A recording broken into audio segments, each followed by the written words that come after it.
ನೀನ್ ಬೇಸರ ಮಾಡ್ಕೊಳ್ಬೇಡಪ್ಪ. ಇದು ನೀನು ಹಾಗೆ ಹಾಗೂ ನನ್ನ ತಂಗಿ ಜ್ಯೋತಿ ಇನ್ನು 3 ಕಾಲ ಸುಖವಾಗಿ ಬಾಳಿ. ಎಂತ ಕರುಣಾಮಯಿ ಕೃಷ್ಣ ನಿನ್ನ. ಹೆಸರಿಗೆ ತಕ್ಕ ಹಾಗೆ ದೇವರ ಹಾಗೆ ಕೃಷ್ಣನೇ. ಅಣ್ಣ, ನಾನು ಅದಕ್ಕೇನೆ ಮತ್ತೆ ನನ್ನ ಹೊಟ್ಟೆ ಹುಟ್ಟು ಬಂದಿದ್ದಾಳೆ. ಹೌದಮ್ಮ, ನಿಜವಾಗಿಯೂ ಆ ದಿನ ರತ್ನ ನಮ್ಮಿಂದ ದೂರವಾದ ಕ್ಷಣದಲ್ಲಿ ಮತ್ತೆ ಮುತ್ತೈದೆಯಾಗಿ ಹುಟ್ಟಿ ಬಾ ಅಂತ ನಾನು ಅವಳಲ್ಲಿ ಕೇಳಿಕೊಂಡಿದ್ದೆ. ಅದೇ ರತ್ನ ಈಗ ಮತ್ತೆ ಹುಟ್ಟು ಬಂದಿದ್ದಾಳೆ ಅನ್ನುವಂತಹ ಭಾವನೆ ನನ್ನ ಮನಸ್ಸಿನಲ್ಲಿ ಮೂಡ್ತಾ ಇದೆ.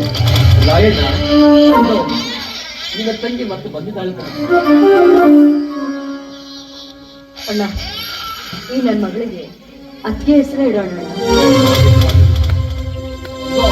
ಇಲ್ಲೇ ಇದ್ದಾನೆ ತಾನೆ ನಿಮ್ಮ ರತ್ನ.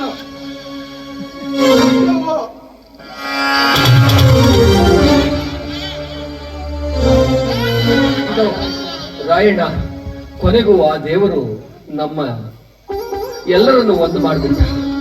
ಚಂದ್ರು, ಸಾಗರ, ರಾಯಣ್ಣ, ನಾವೆಲ್ಲರೂ ಕೂಡ ಇನ್ನು ಆ ಭಗವಂತನಲ್ಲಿ ಬೇಡಿಕೊಳ್ಳೋಣ.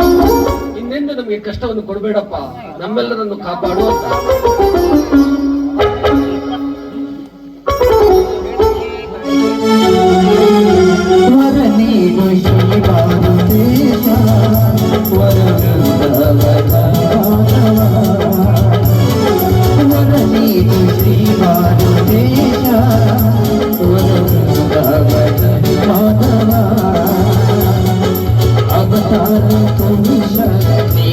ಜಗದೀಶ